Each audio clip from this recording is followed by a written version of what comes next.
We've seen Geralt the Witcher in 2 previous games, but whilst they've appealed to an RPG audience, they've never really broken into the mainstream. The Witcher 3 Wild Hunt promises to break that mould and appeal to gamers that not only specialise in fantasy romps, and believe me, there are a lot of them here in many different guises, but also to gamers that love a good story and narrative in a game as well. The game is absolutely massive, and I've already heard stories that if you want to do everything in the game you could spend over 200 hours of your life on it.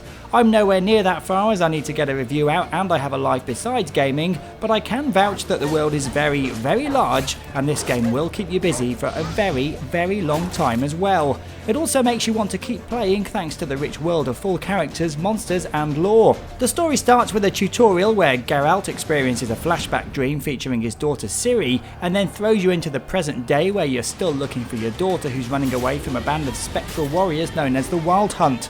He's also hot on the heels of another lady in his life, Yennefer, a magical lady who he's had more than a few dalliances with involving a unicorn. Just watch where you put that horn, young man. The main quest sees you talking, hunting and riding your horse Roach through the land of Temeria, and it's an involving enough tale that in itself will take tens of hours to play through. However, there's more fun and enjoyment to be had here upon exploring the rich and beautiful world and using your Witcher sense to track for clues and find items. You could be finding a magical item at the bottom of a well 1 minute and the next fighting a big beast, using either of your 2 swords and a variety of spells to fight your foes. There's some strategy here too. Consult the bestiary to see what works well against who and make potions and buffs that will give you the edge in combat.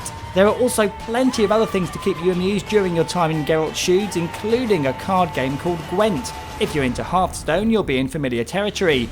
I'm not, and it does take a while to get the hang of it. Expect to lose your first few games, even in the tutorial. For the collectors among you, there's the added bonus of trying to find all the cards around the world, some of which you'll have to earn from some of the best players around Temeria. Geralt's also a charismatic bugger, covered in scars and not afraid to chat up, well, everyone. He's a joy to control, despite the combat being a little bit clunky and your horse occasionally getting stuck on trees and not having the sense to jump automatically over low fences. Frame rate is another issue here, at least on the Xbox One. It's not that it's constantly low, it just stutters here and there, which does take some of the sheen off the great presentation.